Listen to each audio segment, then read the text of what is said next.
ما ابتدای بیماری کرونا به بیماران و حتی در رسانه ملی به بینندگان عزیز عرض کردیم که کرونا یک بیماری با مزاج سرد است.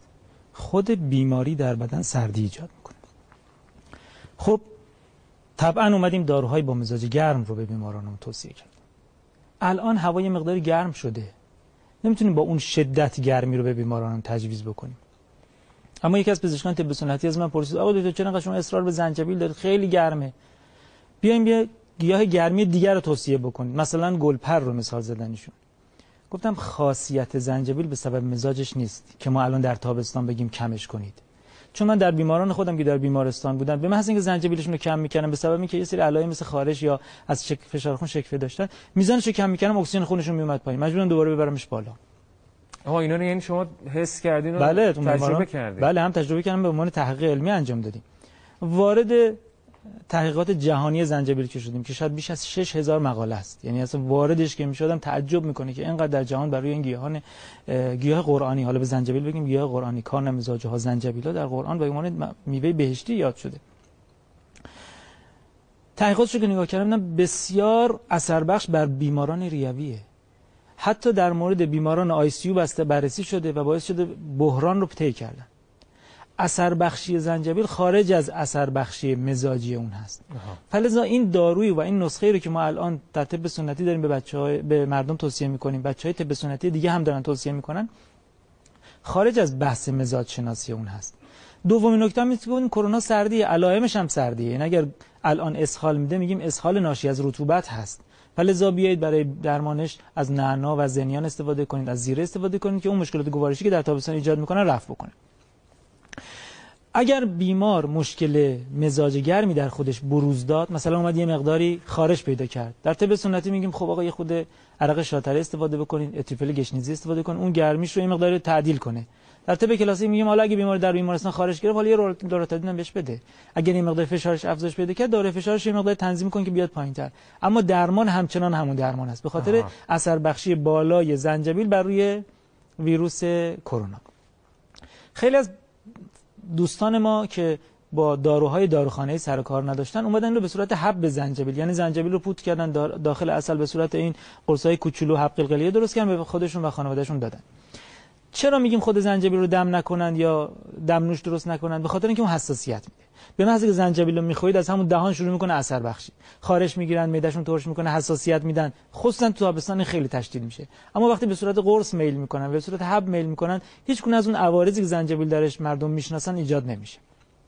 ولی کمتر باید زنجبیل تو تابستان استفاده کنن. بله دیگه، ما میزان زنجبیلمون رو در تابستان کمتر کردیم ولی حذفش نکردیم. به خاطر مزاج فصلی دیگه. به خاطر مزاج فصلی کمش کردیم ولی به خاطر خواص دیگه زنجبیل همچنان در درمان ما وجود داره. فلذا ما درمانمون رو تغییر ندادیم. مثلا من در مورد آویشن هم اینم شنیدم که مثلا تو تابستون کمتر باید استفاده شه. یعنی تعدیل کردیم به خاطر مزاج افراد. باز هم افرادی که پیر هستن، افرادی که مزاج بسیار سرد دارن، همچنان دوز زنجبیل بالا نگه می‌داریم. عرض کردم تجربه‌ای که ما در بیماران داریم به محض اینکه کمش می‌کنیم میگن آقا بدن دردامون زیاد شد، یعنی علائم تب سرد رو ایجاد می‌کنه. خب دیگه چی؟ یکی از مشکلاتی که بیماران دارن، همه مریضشون خوب میشه، سرفه‌شون میمونه، ضعفشون میمونه، یعنی این چیزی که غلبه سردی هست میمونه. دو تا نکته وجود داره. همه ما حواسمون رفته به ریه، در صورتی که کرونا گوارش رو بسیار زیاد درگیر میکنه. اغلب بیماران سردی معده پیدا میکنن، رفلاکس میکنن. حالا تو طب سنتی هم این سردی معده عرض میکنیم خدمت مردم. تو طب سنتی میگیم که گرمی بخورید، تو طب کلاسیک میگیم داروهای ضد رفلاکس استفاده کنید. پس پزشکان عزیزی که دارن برنامه رو میبینن حتما حواسشون به مشکلات گوارشی بیمار باشه. بعد از اینکه سرفه بهبود پیدا میکنه، همه علائم خوب میشه، یه تک سرفه مدت ها میمونه. این به خاطر علائم گوارشی و رفلاکسی است که برای بیمار باقی میمونه. پس حتما پزشکان و مردم عزیزم حواسشون به معدهشون هم باشه. خب چی مصرف کنن الان؟ خب یه چیزی که باعث جلوگیری از رفلاکس میشه در طب کلاسیک داروهاش مشخصه، حالا شربت معده، قرص معده استفاده میکنن. در طب سنتی هم تخم گشنیز خیلی موثر، زنیان بسیار موثر. این چیزی که من الان دارم تو این مدت به بیماران میدم و اثر بخشی بسیار خوبه. دیگه اون سرفه های بعدش نمیمونه. کسایی که از زنجبیل درمان رو استفاده کرده باشن و درمان شده باشن دیگه ضعف بعد از درمان نخواهند داشت. در صورتی که بعد تا یکی دو ماه میگم ما بدنم ضعف میره، استخونام ضعف میره. پس در درمان ما علاوه بر اینکه به مزاج دقت میکنیم، به خواص ضد التهابی و آنتی هیستامینی زنجبیل که تو تمام جهان بررسی شده دقت میکنیم. در کشور خودمونم خود بنده با دانشجویانم یک مقاله و پایان نامه رو بر اثر بخشی زنجبیل بر روی آنفولانزا که حالا سوال آخر شما بود انجام دادیم. دیدیم بسیار اثر بخشی بالایی داره. فقط اثر آنفولانزا. بله آنفولانزا نوع A که ما آنفولانزا شدیدی بود اومدیم برای با دانشجویان برای بیمارانی که مراجعه می‌کردن زنجبیل رو تجویز کردیم. بعد از مدت دیدیم اثر بخشی بسیار خوبی داره چون بدن درد و علائمشون رفع میکنه. فلذا این اثر زنجبیل در درمان بیماران در تمام جهان، خب این که طب کلاسیک بحث کرده دیگه، این طب کلاسیک تحقیق کرده. اونها با زبان مزاج که آشنا نیستن، زنجبیل رو دادن به یه سری از مردم، به یه سری ندادن. مقایسه کردن انگار آبریزش بینیشون متوقف شده، بدن دردهای آنفولانزا متوقف شده. همونطوری که عرض کردم خروجشون از آی سی بیمارستان بسیار بالا بوده. این مقایسه باعث شده که بفهمن که اثر زنجبیل اثر درمانی است. ما در طب سنتی میگیم اثر مزاجی زنجبیل رو هم در نظر بگیرید چون کرونا یک بیماری مزاج سرد است. خب بریم سراغ درمان. نسخه درمان شما چیه؟ نسخه مردم خیلی کم از این حرفا شنیدن روی آنتن تلویزیون.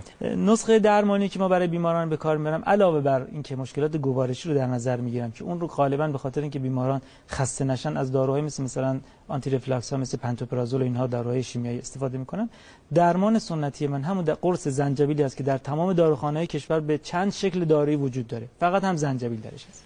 بعد از هر غذا میگم یک دونه استفاده بکنن. اگه مریضی باشه که واقعا مزاج سرد باشه میکنم 2 تا، یعنی روزی 6 تا قرص میشه. داروی دومم داروی سرخارگل هست که اصلا به عنوان داروی درمان آنفولانزا و پیشگیری آنفولانزا در داروخانه‌ها وجود داره. مدل‌های خارجیش به عنوان ایمونیز و ایمونیسم و اینا وجود داره.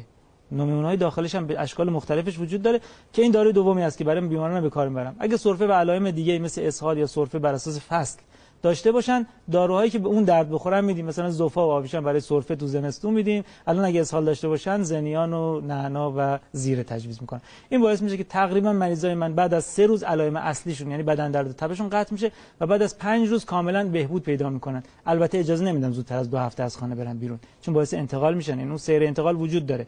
بهشون هم تذکر میدم، میگم شما زود خوب میشی پا نشی برید بیرون، چون خیلی از اینا زود خوب میشن میگه خب ما دیگه خوب شدیم. پس اینه که اونا با کلاسیک درمان میشن که دیگه جلوی انتقال گرفته. بله چون سیکل انتقال که وجود داره، اون ایمنی باعث بعد در بدن تولید بشه، همون آنتی بادی که عرض کردم، که دیگه این ویروس از بین بره و انتشار پیدا نکنه. این 2 هفته رو میگم حتما در قرنطینه باشن، اما علائمشون بعد از 5 روز طبق تحقیقاتی که ما انجام دادیم رفع میشه و بسیار مریض احساس بهبودی خوبی رو داره.